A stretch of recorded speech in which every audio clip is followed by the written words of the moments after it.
요한복음은요, 크게 두 부분으로 나눌 수 있습니다. 1장부터 12장까지를 표적의 책으로, 그리고 13장부터 21장까지를 영광의 책으로 구분하는 것이죠.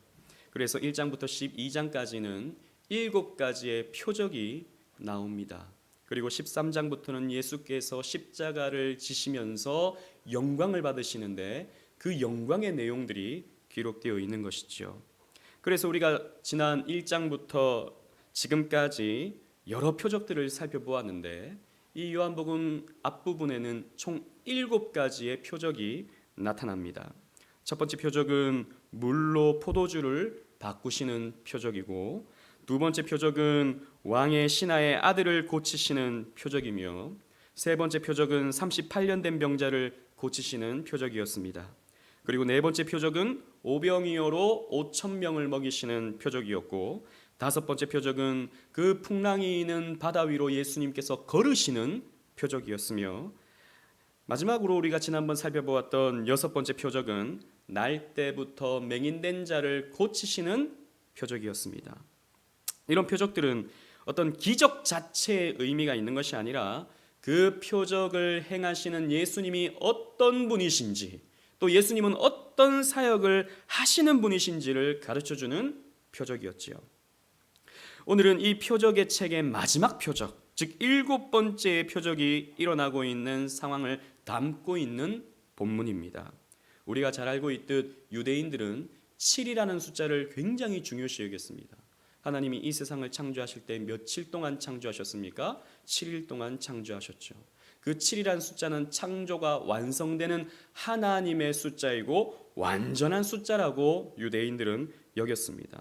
그러므로 이 7이라는 숫자는 우리에게 아주 중요하다라고 하는 것을 보여주는 하나의 단서인 것이죠. 따라서 7번째 표적인 나사로를 살리시는 이 표적은 요한복음에 있어서 가장 중요한 표적이고 가장 결정적이며 결론적인 표적이다라고 할 수 있습니다. 그렇다면 이 7번째 표적이 나타내는 이 표적이 예수님은 어떤 분이시며 또 어떤 일을 행하러 오신 분인 것인가를 아주 결정적으로 또 결론적으로 보여주는 표적이라 할 수 있을 것입니다. 이 표적이 담고 있는 오늘 앞부분의 내용을 함께 살펴봄을 통해 우리가 기억해야 할 진리의 내용이 무엇인지 여러분들과 함께 상고해 보고자 합니다. 첫째로 이 나사로가 죽어가는 이 상황에 대한 문제인식이 예수님과 또 사람들 사이에 또 우리 사이에 차이가 있다라고 하는 것을 보여줍니다. 우리 1절로 3절 말씀을 함께 읽어보도록 하겠습니다. 본문 1절로 3절 말씀 시작. 어떤 병자가 있으니 이는 마리아와 그 자매 마르다의 마을 베다니에 사는 나사로라. 이 마리아는 향유를 주께 붓고 머리털로 주의 발을 닦던 자요 병든 나사로는 그의 오라버니더라. 이에 그 누이들이 예수께 사람을 보내어 이르되 주여 보시옵소서 사랑하시는 자가 병들었나이다 하니 아멘. 성경에는 나사로라고 하는 사람이 소개됩니다. 복음서에는 2명의 나사로가 등장하죠. 첫 번째는 오늘 본문에서 우리가 살펴보고 있는 마리아와 마르다의 오라버니인 나사로가 나옵니다. 그리고 또 두 번째는 누가복음 16장에 거지 나사로가 등장하죠. 부자와 거지 비유에서 나타나고 있는 나사로가 등장합니다. 몇몇 신학자들은 두 사람이 같은 인물이다라고 이렇게 주장하기도 하지만 정황을 본다면 두 사람은 완전히 다른 사람인 것을 우리는 살펴볼 수 있습니다. 이 나사로라는 말은요, 하나님이 도우셨다라는 뜻을 가지고 있는 이름인데요. 이 히브리 이름은 원래 엘르아살인데 이것이 헬라식으로 발음되면서 나사로로 표현되는 것입니다. 엘르아살은 우리가 잘 아는 대로 구약의 제사장 아론의 아들 이름이죠. 그래서 제사장 가운데서는 이 엘르아살이라는 이름이 많이 나옵니다. 그렇기 때문에 이 유대인들은요, 이 엘르아살이라는 이름을 많이 사용했습니다. 여러분 성경에 보면 마리아가 굉장히 많이 나오죠. 마리아 그럴 때 이게 무슨 마리아인지, 막달라 마리아인지, 예수님의 어머니 마리아인지, 또 다른 마리아인지 뭐 헷갈립니다. 또 유다라는 이름도 굉장히 많이 나오죠. 구약에 사용되어졌던 이름을 이 신약 시대 사람들이 많이 사용했기 때문에 이 엘라살이라는 이름도 흔히 사용하는 이름이었습니다. 그래서 성경에는 이 두 명의 나사로가 나오는 것이죠. 오늘 본문에 나오는 이 베다니의 나사로는 마리아와 마르다의 오라버니였습니다. 마리아와 마르다도 성경 곳곳에 등장하죠. 누가복음 10장에 보면요, 이 마르다는 예수님을 잘 대접하였고 또 마리아는 예수님의 발치에 앉아서 예수님 말씀에 귀를 기울이던 예수님과 아주 가깝게 지내던 여인들이었다라는 것을 알 수 있습니다. 또 요한은 이 마리아를 소개하면서 예수님께 향유를 붓고 머리카락으로 예수님의 발을 씻었던 것을 소개하고 있는데, 이는 요한복음 12장에 나오는 사건이죠. 이것을 소급하여서 설명하고 있습니다. 예수님은 이 장면을 얼마나 중요시 여겼는지 마태복음 26장 13절에 이렇게 표현하고 있습니다. 또 다 같이 읽어보겠습니다. 시작. 내가 진실로 너희에게 이르노니 온 천하에 어디서든지 이 복음이 전파되는 곳에서는 이 여자가 행한 일도 말하여 그를 기억하리라 하시니라. 아멘. 예수님께서는 그 향유를 발에 붓고 머리털로 그 발을 씻었던 그 마리아의 행위를 복음이 전파되는 곳에서는 다 이것을 기억하여야 할 것이다 라고 말씀하셨던 것이죠. 이에 요한도 12장에 나타나는 행적이지만 이것을 11장에 소급하여서 마리아는 이런 여인이다 라고 소개하고 있는 것입니다. 이 마르다와 마리아가 사람을 보내었다라고 했습니다. 예수님께 사람을 보내어서 오라버니의 병 소식을 전하였던 것이죠. 그 내용은 주여 보시옵소서 사랑하시는 자가 병들었나이다 라는 소식이었습니다. 아마도 예수님과 나사로는 아주 친근한 사이였던 것 같습니다. 그래서 사랑하시는 자라고 나사로를 표현하고 있는 것이죠. 이렇게 사람을 보내어서 병 소식을 전한 것은 아마도 나사로의 병이 위중했었을 것입니다. 잘못하면 죽을 수 있기 때문에, 늦어지다가는 죽을 수 있었기 때문에 급하게 사람을 보내어서 예수님께 병 소식을 전했던 것이죠. 마르다와 마리아는 당연히 급했을 것입니다. 사랑하는 오빠가 이렇게 갑작스레 죽어가는 일을 가만히 지켜볼 수가 없었던 것이죠. 그래서 예수님이 빨리 오셔서 이 문제를 고쳐주시기를 바랬던 것입니다. 그런데 이 중요하게 여기고 있는 마르다와 마리아의 이 입장과는 다르게 예수님은 너무나도 초연한 대답을 하십니다. 우리 4절 말씀인데요, 다 같이 읽어보겠습니다. 시작. 예수께서 들으시고 이르시되 이 병은 죽을 병이 아니라 하나님의 영광을 위함이요 하나님의 아들이 이로 말미암아 영광을 받게 하려 함이라 하시더라. 아멘. 예수님은 이 병이 죽을 병이 아니다 라고 말씀하셨습니다. 아니, 다른 사람들이 다 봐도, 마르다가 봐도 마리아도 봐도 그 종이 봐도 죽을 병인데, 그래서 사람을 급하게 보내어서 예수님께 그 소식을 전했는데 예수님은 죽을 병이 아니다 라고 말씀하셨습니다. 그런데 여러분, 우리가 또 다음에 살펴보겠지만 죽을 병이에요. 실제로 죽었어요. 누가 봐도 죽는 병이었어요. 죽었어요. 그런데 예수님은 죽을 병이 아니다 라고 말씀하시는 것이죠. 또 예수님은 이 병은 하나님의 영광을 위하는 수단이다 라고 말씀하셨습니다.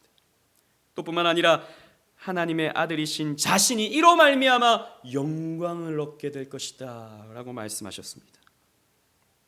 이렇게 나사로의 병에 대한 입장이 마르다와 마리아와 또 예수님과 차이가 있었던 것입니다. 생각이 달랐던 것입니다. 문제에 대한 인식이 달랐던 것이죠. 예수님은 우리가 잘 알듯이 이 병의 의미가 무엇인지 잘 알고 계셨습니다. 이 병을 통해 또 그 나사로의 죽음을 통해 예수님은 부활이 무엇인지를 가르쳐 주시고자 했던 것이죠. 또 예수님이 부활의 주체라는 것을 가르쳐 주시기를 원했던 것이죠. 여러분, 부활이라는 것만큼 사실 상식을 초월하는 사건이 없습니다. 여러분, 사람은 죽으면 끝이죠. 이게 상식입니다. 죽었다가 사람이 다시 일어나는 것, 그런 일은 일어나지 않습니다. 어디에서도 일어나지 않아요. 물론 가사 상태에서 사람이 죽었다가 다시 깨어나는 일은 종종 있죠. 종종은 아니지만 어쩌다가 한 번씩 세상에 이런 일이, 이런 TV에 나와서 그런 일이 있죠. 그런데 죽었던 사람이 사흘이 지난 다음에 다시 일어나는 일은 일어나지 않습니다. 그건 초상식적인 일이죠. 초현실적인 일입니다. 초자연적인 일입니다. 이렇게 부활이라고 하는 것은 굉장히 초월적인 사건인 것이죠. 그래서 오직 부활은 하나님께서만, 예수님께서만 나타내실 수 있는 사건입니다. 이것을 예수님은 가르쳐 주시고자 나사로의 죽음을 허락했던 것이죠. 또 나사로의 병을 허락하셨던 것입니다. 그래서 예수님은 이 병은 죽는 병이 아니다, 이 병을 통해서 하나님의 영광이 나타나고 나의 영광이 드러난다라고 말씀하셨던 것입니다. 이렇게 사실 어떤 신적인 지식을 갖고 있는 예수님의 문제에 대한 인식과 신적인 지식을 갖고 있지 않은 저와 여러분들의 문제에 대한 인식은 당연히 차이가 날 수밖에 없는 것이죠.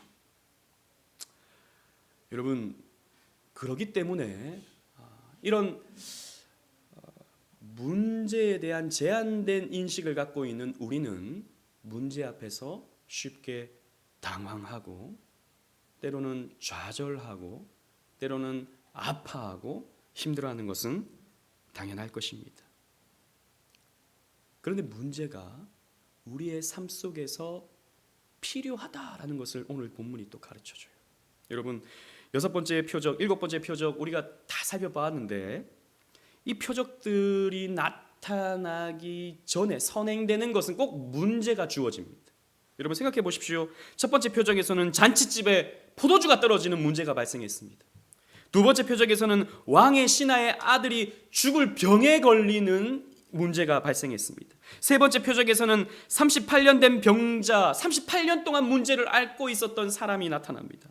네 번째 표적에서는 5천 명이 예수님을 따르고 있지만 먹을 것이 없는 문제가 일어났습니다. 다섯 번째 표적에서는 풍랑이 있는 바다에서 배가 뒤집힐 것 같은 문제가 일어났습니다. 여섯 번째 표적에서는 날 때부터 앞을 보지 못하는 문제가 한 사람의 삶을 지배하고 있었습니다. 여러분 보십시오.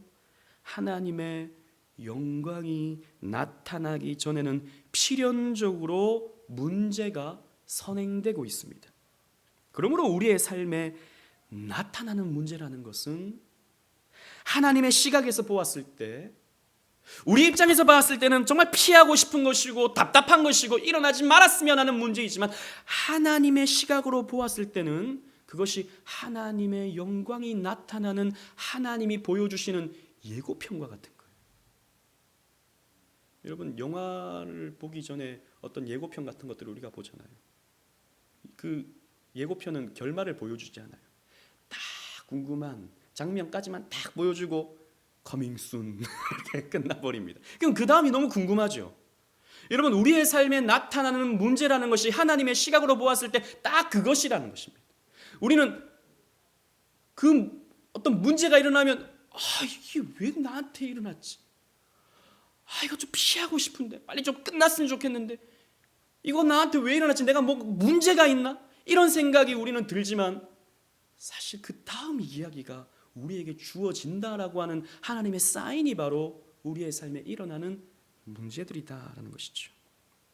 여러분, 사실 십자가라는 것이 바로 이 진리를 너무나도 잘 보여줍니다. 여러분, 십자가라는 것은 죄인이 달리는 죽음의 형틀이죠. 그 저주의 십자가입니다. 그래서 신명기에서는 나무에 달린 자마다 저주를 받는 자다라고 말하고 있죠. 그런데 그건 누가 봐도 문제적 어떤 이미지인데, 거기에서부터 생명이 시작되는 것입니다. 거기에서부터 생명이 흘러가는 것입니다. 예수 그리스도의 십자가 죽음이 택한 백성에게 흘러가는 생명을 주어지게 되는 것입니다. 따라서 저주의 십자가가 역설적이게도 부활의 영광을 선행하죠. 즉 십자가라는 선행이 있어야 부활이 따라오는 것입니다. 여러분, 이것은 십자가를 지고 가는 십자가 공동체의 모습 속에서도 그대로 적용되는 것입니다. 그래서 우리의 삶에 문제가 찾아오는 것이죠. 믿음이 있는 저와 여러분들의 삶에 물질의 문제, 건강의 문제, 인간관계의 문제, 여러 가지의 문제들이 여러분들을 뒤쫓아오는 것입니다. 어쩔 때는 그것 때문에 너무 힘들고, 어떨 때는 그것 때문에 눈물이 멈추질 않고, 어떨 때는 그 문제 때문에 죽을 것만 같은 그런 문제들이 우리를 찾아오는 것입니다. 여러분, 그러나 하나님의 시각에서는 그 문제가 하나님의 영광을 나타내는 수단이요 도구다라는 것을 우리는 발견해야 하는 것입니다. 우리는 믿음의 눈으로 그 문제를 바라볼 수 있어야 하는 것이죠. 내게 주어진 십자가의 삶 속에서 어떻게 부활의 영광이 나타날지에 대한 소망을 우리는 가져야 하는 것입니다. 미국의 제10장로교회 필라델피아 제10장로교회 목회자였던 몽고메리 보이스라는 목사님은 말년의 췌장암으로 고생을 하셨습니다.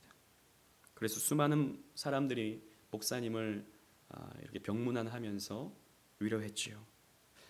이렇게 말합니다. 목사님은 한평생 말씀 전하는 데 있어서 헌신하셨고 수고하셨던 목사님이시니 하나님은 목사님을 반드시 낫게 해주셔서 평안한 삶을 허락해 주실 것입니다 라고 위로했습니다. 그때 목사님은 손사래를 치면서 이렇게 말했다고 합니다. 아닙니다. 제가 이 병에서 낫게 해달라고 기도하지 마십시오. 이 병을 통해서 하나님의 영광이 나타나게 해달라고 기도해 주십시오 라고 이 목사님은 대답하셨다고 합니다. 사실 목사님이 몇 년간의 투병 생활을 하고 나시고 2000년도에 이 목사님은 소천하셨어요. 병에서 낫지를 않으셨습니다. 그 병 때문에 하나님의 부름을 받았습니다. 하지만 이 목사님의 말년의 이런 삶은 다른 모든 그리스도인들이 보았을 때, 그 교회 성도들이 보았을 때 너무나도 검소했고 너무나도 죽음 앞에서 담담했으며, 또 하나님이 그 목사님의 그 병환을 통해서 말씀을 준비해 가시는데 그 말씀을 준비하셨던 책들이 지금도 발간되고 있거든요. 그런 글귀들을 보면서 많은 사람들이 하나님을 찬송하는 거예요. 아, 우리는 죽음 앞에서 저러해야 하는구나, 우리는 병 앞에서 저러한 모습을 보여야 하는구나 라는 것을 보면서 하나님께 영광을 돌리는 거예요. 하나님은 제임스 몽고메리 보이스 목사님을 통해서 그렇게 하나님의 영광을 나타내시는 거예요. 어떤 수단을 통해서? 질병이라는 수단을 통해서, 그 췌장암이라는 그 수단을 통해서 말입니다. 여러분, 하나님은요, 우리가 병이 나아야 되는 상황이라면 병을 낫게 하실 것입니다. 그런데 아니면 또 그 상황을 통해서 하나님은 또 우리를 사용하실 것입니다. 중요한 것은 영광으로 가득 차신 하나님은 언제나 모든 상황 속에서 당신의 영광을 나타내신다는 것입니다. 우리는 이런 시선으로 삶을 이해해야 한다는 것이죠. 여러분, 우리의 시선은 너무나도 짧고 너무나도 얕습니다. 아이들은요, 보는 시각이 굉장히 짧고 단순하죠. 제가 어렸을 때 우리 유은이 유건이만 할 때는, 그때는 뭐 장난감이 있습니까? 아무것도 없죠. 그때는 딱지가 유일한 장난감이죠. 전과 푹푹 찢어가지고 딱지 만들어서 물에 담궜다가 빳빳하게 말려가지고 또 그 종이 우유깍 이거 접어가지고 물에 넣었다가 말려가지고 차에 막 집어넣고 차 지나가는 곳에 막 넣어가지고 단단하게 만들어서 그 딱지를 가지고 있는 거. 그리고 병따꿍 딱지, 코카콜라나 마시면은 그 나중에 그 망치로 그 탁탁탁탁 때려가지고 단단하게 만들어가서 친구들끼리 따먹는 그 재미로 놀지 않습니까? 근데 그때는 그게 너무 큰 거예요. 제가 그렇게 딱지를 수십 개를 만들어서 비닐봉지에 이렇게 담아놨는데 어느 날 저희 어머니가 그걸 다 버리신 거예요. 내가 그걸 만들기 위해서 얼마나 노력했는데. 그 차 지나갈 때마다 쏙 던져놓고 차 지나갈 때마다 딱 던져가지고 단단하게 만드느라고 그렇게 애를 썼는데, 그리고 내가 그 따먹어가지고 이만큼 모아놨는데 그걸 버렸다고. 그거를 옛날에는 그 엿 바꿔먹었는지 어쨌는지 그래 버렸다고. 울고 불고 짜증내고 다시는 건드리지 말라고 그렇게 원망을 했었는데, 사실 지금 와서 보면요, 아무것도 아니잖아요. 그 뭐 했어요? 그 많이 따먹어봤자 그게 뭐예요? 병따국 많이 모아봤자 그게 무슨 의미가 있어요? 아무 의미 없는 거예요. 사실 우리의 삶에 주어진 내 삶의 작은 부분들, 사실 우리는 크게 느껴지지만 하나님 편에 봤을 때는 병따국 같은 것들이 많습니다. 딱지 같은 것들이 많습니다. 하나님 그런 것들 가져가시는 거예요. 필요 없으니까 버리시는 거예요. 그런데 그것 때문에 하나님 왜 이걸 버리시냐고, 왜 이걸 가져가시냐고 우리는 생각하지만, 여러분, 하나님의 생각은 다릅니다. 필요하기 때문에 주어지는 우리의 문제입니다. 결핍의 문제이고 또 주어지는 문제입니다. 그래서 하나님은 우리에게 이렇게 말씀하시죠. 이사야 55장 8절 9절 말씀입니다. 다 같이 읽어보겠습니다. 시작. 이는 내 생각이 너희의 생각과 다르며 내 길은 너희의 길과 다름이니라. 여호와의 말씀이니라. 이는 하늘이 땅보다 높음 같이 내 길은 너희의 길보다 높으며 내 생각은 너희의 생각보다 높음이니라. 아멘. 내 생각은 너희의 생각과 다르다. 너희들 그 문제 그렇게 생각하지, 내 생각은 다르다. 이는 하늘이 땅보다 높음 같이 내 길은 너희의 길보다 높은 길이며 너희의 생각보다 높은 생각이다. 물론 우리는 감히 하나님의 생각을 다 읽어낼 수 없습니다.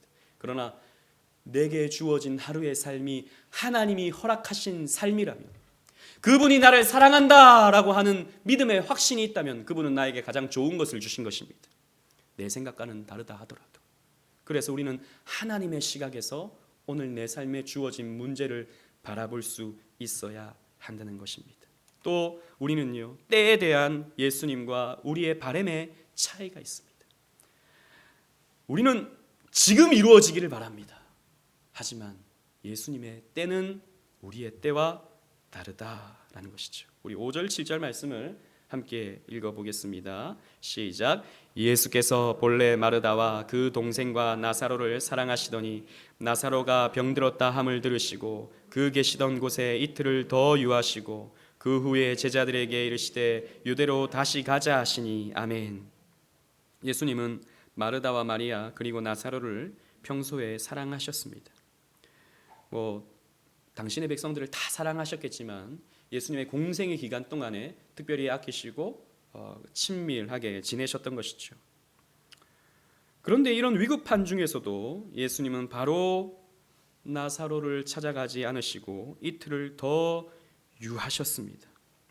너무나도 급해서 사람을 보내어 예수님께 병 소식을 전했던 것 아니겠습니까? 적당히 고칠 수 있는 그런 병이었다면 의원을 찾아갔을 것입니다. 게다가 이때 당시는 우리 10장에서 살폈듯이 예수님에 대한 이런저런 소문 때문에 예수님의 추종자라는 사실이 알려지면 유대교 사회로부터 출교당할 수 있는 그런 상황이었습니다.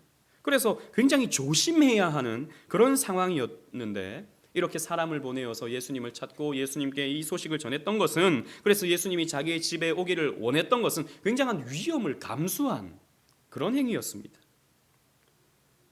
그러니까 이 마리아와 마르다는 이도 저도 방법이 없으니까, 더 이상 찾을 방법이 없으니까 예수님께 이 문제를 아뢰었던 것이죠. 이런 위급한 상황 속에서도 예수님은 더 이틀을 유하셨습니다. 재미있는 것은 5절과 6절 사이에 우리 개역 성경에는 이 표현이 없지만 헬라어를 보면요, 오운이라고 하는 접속사가 있습니다. 이 오운이라는 말은 그러므로라는 뜻을 가진 접속사인데요, 즉 사랑하시더니 그러므로 이틀을 더 유하시고 라는 표현이 있습니다. 사랑하시면 빨리 가셔야지, 사랑하시면 빨리 가셔서 고쳐주셔야지, 죽지 않도록 해주셔야지 라고 하는 것이 우리의 생각인데, 예수님은 사랑하셨기 때문에 늦게 가셨다라는 것이죠. 이유가 있었기 때문입니다. 10장 말미에 보면 예수님은 당시 신성모독 논쟁으로 인해서 살해 위협을 당하셔야 했습니다. 유대인들은 돌을 들어서 예수님께 던지려고 했죠. 그래서 예수님은 그 사람들을 피해 요단강 저편으로 넘어가셔야 하셨습니다.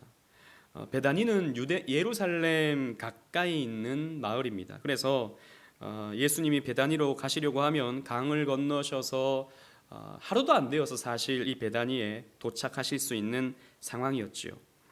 그럼에도 불구하고 예수님은 이틀을 더 유하시다가 제자들과 함께 유대로 가자라고 말씀하십니다. 우리가 나중에 나사로가 부활할 것을 아니까 우리 마음을 놓고 이 사건을 보지만 당시 마르다와 마리아의 마음은 어떠했겠습니까? 사람을 보내었다는 것은 예수님이 어디 있는 줄 알았던 것이고, 또 어디에 있는 줄 알았더라면 가까이 계신 줄도 알았을 것이고, 가까이 계신 것을 알았다면 예수님께서 왜 빨리 안 오시는지, 왜 빨리 오셔서 고쳐주시지 않는지 답답하지 않았겠습니까? 게다가 나사로가 나중에 죽게 되었을 때는 서운한 감정도 있었을 것입니다. 아니, 반나절도 안 돼서 오실 수 있는데 왜 죽도록 내버려 두셨는가, 서운한 마음도 분명히 있었을 것입니다.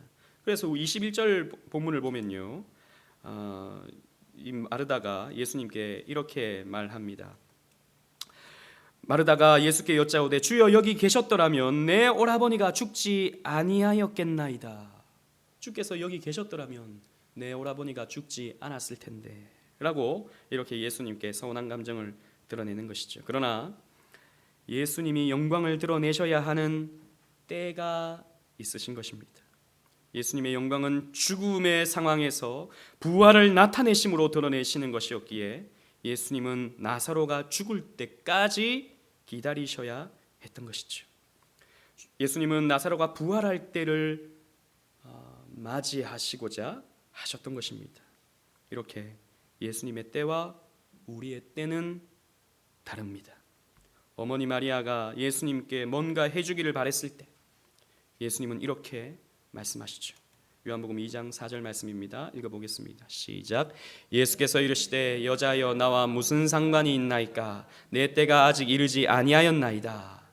즉 마리아는요, 자기의 아들이 이 문제를, 포도주가 떨어진 이 문제를 해결해 주기를 바랬습니다. 그러나 예수님은 아들로서 일을 하시지 않으셨어요. 예수님으로서, 그러니까 하나님의 아들로서 이 문제를 해결하시기를 원하셨어요. 그래서 내 때가 아직 이르지 않았다라는 말씀을 통해서 하나님이 하시고자 하는 일은 아직 그때가 이르지 않았다라고 말씀하십니다. 또 예수님은 형제들이 초막절을 맞이하게 되었을 때, 명절에 예루살렘으로 가서 당신이 메시아임을 드러내십시오라고 했을 때 예수님은 또 이렇게 말씀하십니다. 또 다 같이 읽어보겠습니다. 요한복음 7장 8절 말씀 시작. 너희는 명절에 올라가라. 내 때가 아직 차지 못하였으니 나는 이 명절에 아직 올라가지 아니하노라. 아멘. 예수님은 아직 당신의 메시아 되심을 나타낼 때가 아니다 라고 말씀하시죠. 이렇게 사람들이 원하는 때와 예수님이 원하시는 때는 다른 것입니다. 우리는 하나님의 영광이 지금 나타나기를 바랍니다. 여러 가지 문제들로 고통을 받고 있을 때, 그래도 낙심하지 아니하고 믿음으로 이겨가고 있을 때, 그래도 막 꾹 참고 힘들지만 잘 이겨내고 있을 때 어서 빨리 하나님의 영광을 나타내 주세요 라고 우리는 바라죠. 누구나 그럴 것입니다. 누구나 그런 바람을 갖고 있을 것입니다. 그러나 하나님은 침묵하실 때가 많습니다. 하나님은 아무런 일을 하지 않는 것처럼 느껴질 때가 더 많이 있는 것이죠. 마치 하나님이 안 계신 것처럼 아무리 기다려도 응답해 주시지 않을 때가 있는 것입니다. 그래서 시편을 보면요, 이런 표현들이 굉장히 많이 있습니다. 그 가운데 시편 89편 46절 말씀은 이런 표현이 있어요. 다 같이 한번 읽어보겠습니다. 시작. 여호와여 언제까지니까 스스로 영원히 숨기시리이까 주의 노가 언제까지 불붙듯 하시겠나이까. 이 시편의 기자는 고난을 당하고 있는 중이었습니다. 하나님 도와주세요. 하나님 살려주세요. 하나님 이기게 해주세요 라고 기도하고 기다리고 기다리지만 하나님은 응답하지 않습니다. 하나님은 침묵하십니다. 하나님은 마치 안 계신 것처럼 느껴지는 겁니다. 그래서 언제까지니까 영원히 숨기시겠나이까 주의 노가 언제까지 불붙듯 하시겠나이까 라고 말하고 있는 것이죠. 여러분, 우리가 지난번 살폈던 창세기 때 아브라함을 보십시오. 아브라함은 아들 약속을 받고 25년이 걸렸습니다. 이삭을 맞이하기까지 25년의 시간이 걸렸던 것이죠. 야곱은 요셉을 만나기까지 약 22년의 시간이 걸려 요셉을 만났습니다.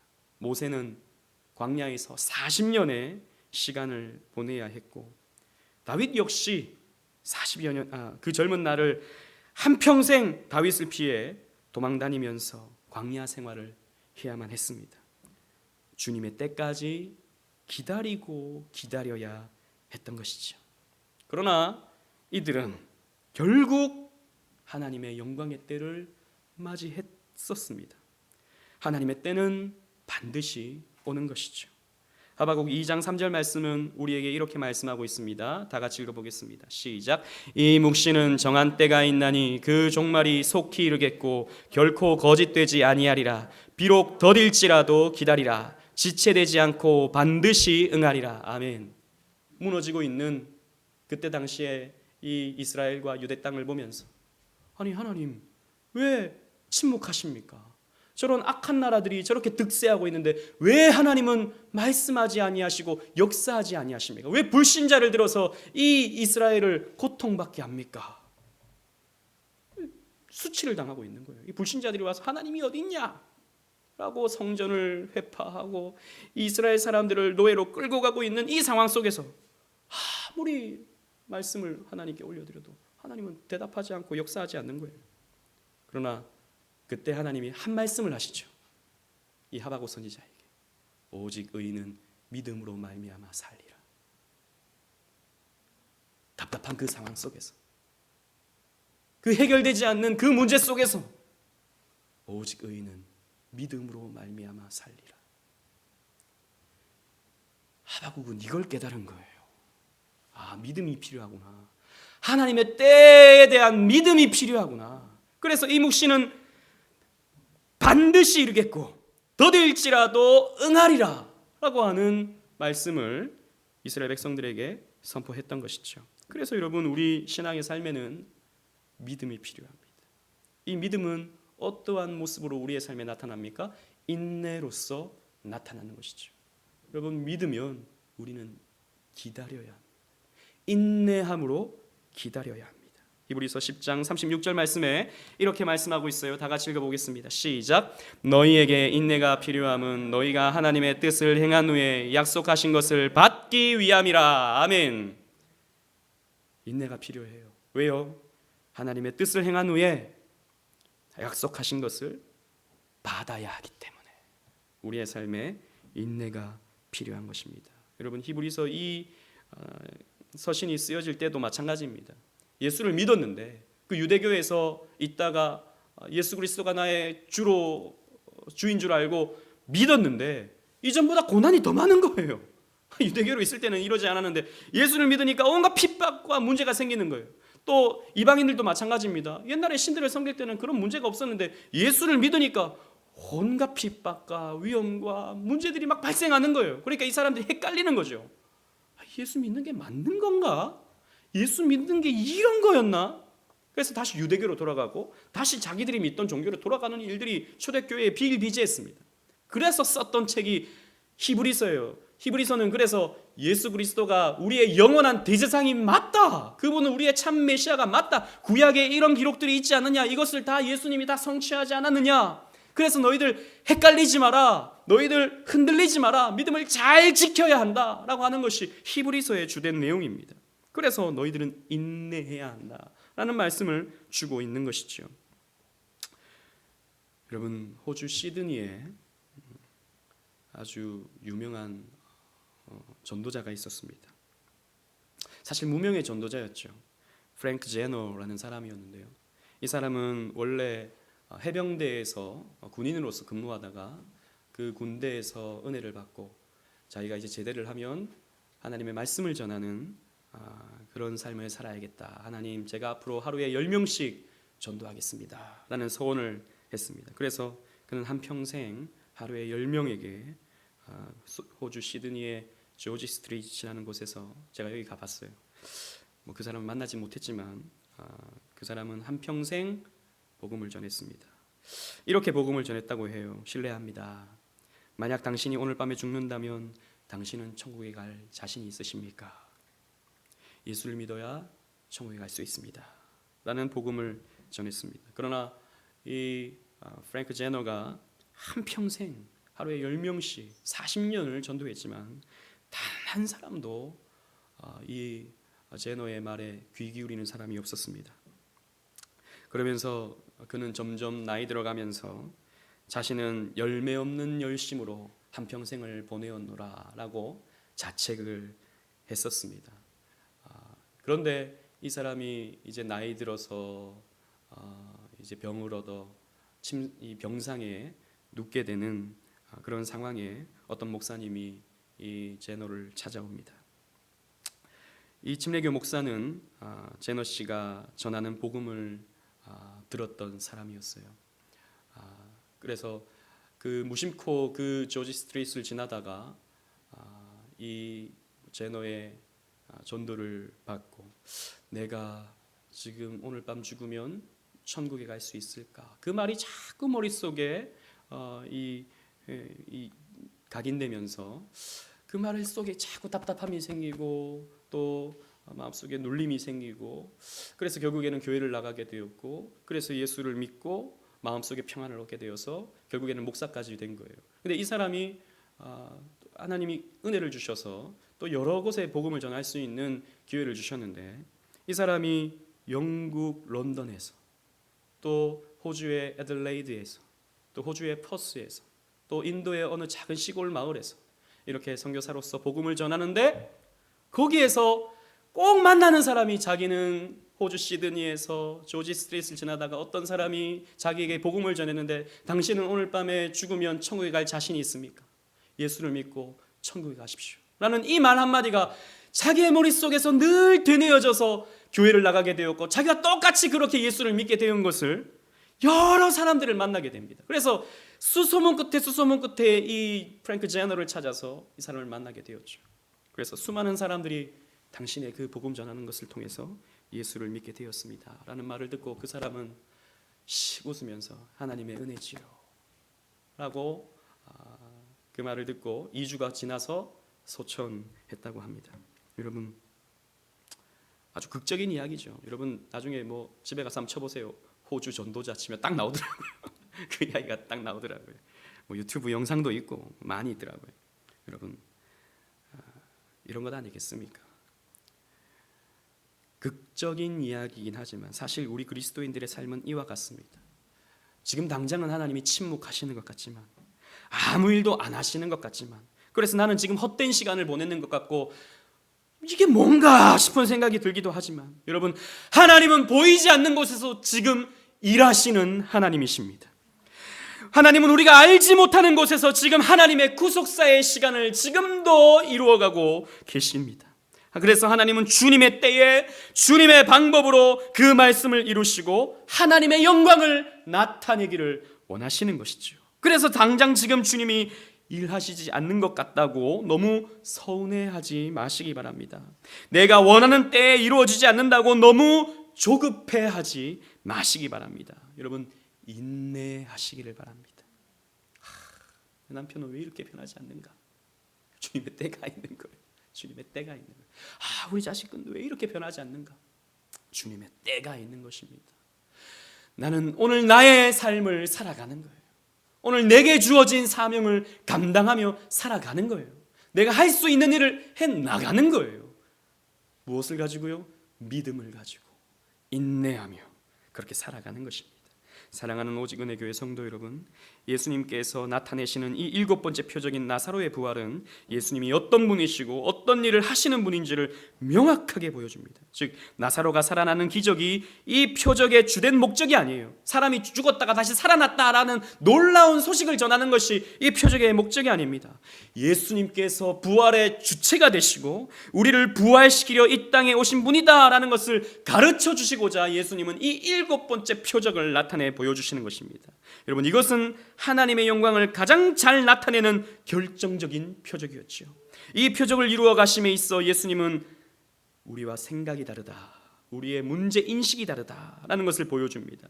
또 영광을 나타내시는 때가 우리의 바람과는 다르다라는 것 또한 보여줍니다.